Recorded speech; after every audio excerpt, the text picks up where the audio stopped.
अस्सलामुअलैकुम नाजरीन, मैं हूं आपका मेज़बान अमीर मुआविया और आप देख रहे हैं वक्त डिजिटल। नाजरीन, मैं इस वक्त मौजूद हूं EF model school civil colony में।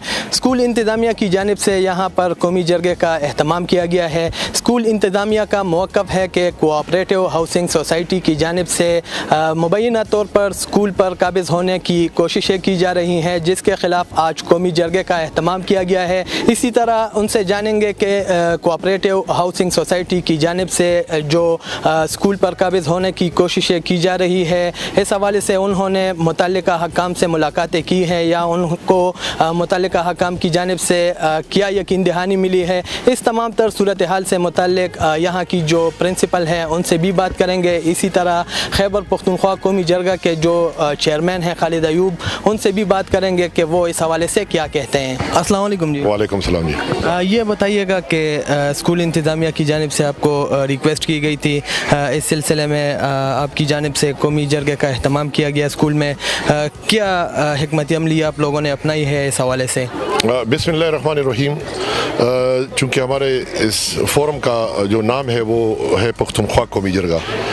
पख्तूनख्वा कौमी जरगा का एक बुनियादी काम है वो ये है कि इस सूबे में खुसूसन और बिलउमूम पूरे पाकिस्तान में जितने भी इदारे हैं वो जो भी गलत काम करेंगे तो ये उस पर अपना हाथ डालेंगे, उनको गरेबान से पकड़ेंगे। लेकिन उसका तरीक़ेकार होता है। तरीक़ेकार ये है कि सबसे पहले आप सलाम करेंगे और एक आदमी को बताएंगे कि आप ये चीज़ें गलत करेंगे। फिर उसके बाद ये है कि चूँकि ये प्रोविंशियल सब्जेक्ट भी है और ये फेडरल भी है, इनको जो ज़मीन अलाट की गई है ये फेडरेशन ऑफ पाकिस्तान ने अलाट की है, तो प्रोविंस की ये रिस्पॉन्सिबिलिटी नहीं बनती और ना ये हक बनता है कि वो इनसे वागुजार कर दे। ये इनका हक है। ये तो एक बात हो गई। दूसरी बात यह कि हम कोई भी काम मेरिट के बगैर नहीं करना चाहते हैं। आपने ये जगह भी देख ली कि यहाँ पर सैकड़ों की तादाद में, हज़ारों की तादाद में बच्चे पढ़ते हैं, लेकिन उसके साथ एक इसी स्कूल के पैटर्न पे एक और जगह थी जहाँ पर इतने बच्चे वहाँ और भी पढ़ सकते हैं। वहाँ पर सिर्फ चौकीदार सोए हुए थे और कुछ कमरे बंद थे और कुछ में वैसे मक्खियाँ। तो इसके लिए हमने और ना आवाम ये टैक्स इसलिए देते हैं, ना हुकूमत पाकिस्तान अगर गवर्नेंस के हवाले से इन तमाम इदारों को मैनेज करते हैं तो उसका मफहूम ये नहीं बनता कि इदारे वैसे बेकार पड़े हों, लोग तनख्वाहें ले रहे हों, किराए ले रहे हों और वो सरकारी ख़जाना पे और आवाम पे बोझ बनेंगे। आपने विज़िट किया, कुछ जगह ऐसे हैं जो किराए पर दिए गए हैं। जी। अब ये जो आपने सवाल किया ये सबसे कीमती सवाल है। अगर दो इदारे आपस में लड़ पड़े, और मुझे तो ये अफसोस होता है कि पेशावर हाई कोर्ट ने किस तरह गैर दानिशमंदाना फैसला, बल्कि मेरे ख्याल में उसने फैसला भी नहीं दिया। वो कह रहे हैं कि आपस में बैठ जाए और ये मसला हल कर दे। तो ये तरीका नहीं होता जज का। जज का ये होता है कि वो जुल्म और नाइंसाफ़ी को देख ले, मेरिट को देख ले। इतना तो हाई कोर्ट को पता होना चाहिए कि ये फेडरल सब्जेक्ट है, इस पर प्रोविंशियल हैसियत आप किस तरह डालना चाहते हैं। तो कहने का मकसद ये है कि अगर आप किसी चीज़ को लेकर उसको किराए पे देंगे, जिस तरह कोऑपरेटिव डिपार्टमेंट ने की है, तो इसका मतलब ये है कि कोऑपरेटिव डिपार्टमेंट ये अपनी ज़ाती मफादात और अपने जेब गर्म करने के लिए हुकूमत पर प्रेशर डालते हैं। इसको हम मुस्तरद कर देते हैं। और बाकी ये है कि यहाँ पर बच्चे सबक पढ़ते हैं। और एक चीज़ में कोऑपरेटिव डिपार्टमेंट को भी बताना चाहता हूँ और हुकूमत खैबर पख्तूनख्वा और स्पेसिफिकली एजुकेशन डिपार्टमेंट के लिए ये शर्म की बात है कि इसके पड़ोस में जहाँ पर लोग सोए हुए चौकीदार बैठे हुए थे, वो स्कूल जो है ना, वो स्कूल नहीं, वो कॉलेज थी।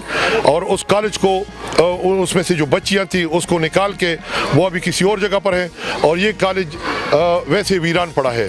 तो ऐसी चीज़ों को हम एब्सोल्युटली मुस्तरद करते हैं और हम एजुकेशन डिपार्टमेंट को, हायर एजुकेशन को, प्रोविंशियल गवर्नमेंट को और चीफ एग्जीक्यूटिव खैबर पख्तूनख्वा जो वज़ीर आला हैं उसको बताना चाहता हूँ कि कोऑपरेटिव से ये इनके जितने भी मुहासरे हैं वो सारे वागुजार कर दें और ये टोली होली सोली जो एजुकेशन वेलफेयर बोर्ड है या एजुकेशन EEF जो है, एम्प्लॉइज एजुकेशन फाउंडेशन जो है, जो कि सिर्फ मेहनतकश और मजदूर उनके बच्चों के स्कूल का जरिया है, उनके लिए दे दी जाए ताकि उनके अखराजात नहीं और वो पढ़ लें। तो मतलब है कि इस मुल्क को तरक्की मिलेगी और आवाम का बुनियादी जो हक है वो भी इंटैक्ट रहेगा। मेरा ख्याल ये है कि मुतल्लिका जो हकाम है उनकी जानिब से इस मसले को हल नहीं किया गया है, इसलिए आपको रिक्वेस्ट की गई है।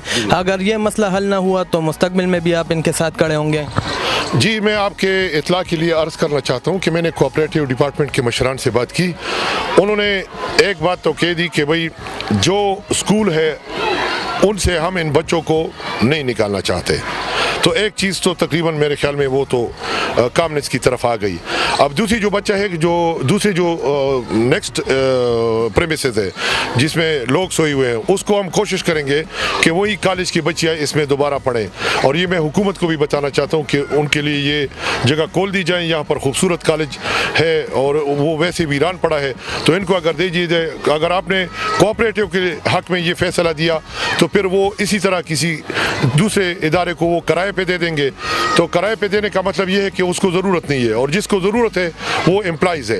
एम्प्लॉइज़ के बच्चे यहाँ पर स्कूल भी पढ़ेंगे, कॉलेज भी पढ़ेंगे, और उनके ऊपर हम मुकम्मल तौर पर स्टैंड लेंगे, और उस वक्त तक स्टैंड लेंगे जब तक हम में सांस है और हम में हिम्मत है। जी बिल्कुल, जैसा कि आपने यहाँ की जो प्रिंसिपल साहिबा है उनकी बातें सुनी कि यहाँ पर स्कूल में बड़ी तादाद में बच्चियाँ जो है वो ज़ेर तालीम हैं, और यहाँ के जो रिहायशी है वो भी स्कूल से इस्तिफ़ादा कर रहे हैं। इसी तरह उन्होंने मुतालबा किया है हुकूमत से कि वो इस सिलसिले में फ़ौरी तौर पर नोटिस लेकर कोऑपरेटिव हाउसिंग सोसाइटी की जो इंतज़ामिया है या हकाम है उनको आगाह करे कि वो स्कूल पर काबिज़ होने से गुरेज करे, ताकि यहाँ के बच्चों का मुस्तकबिल तारीक ना हो सके। कैमरामैन नियाज़ मोहम्मद के साथ अमीर मुआविया, वक्त डिजिटल, पेशावर।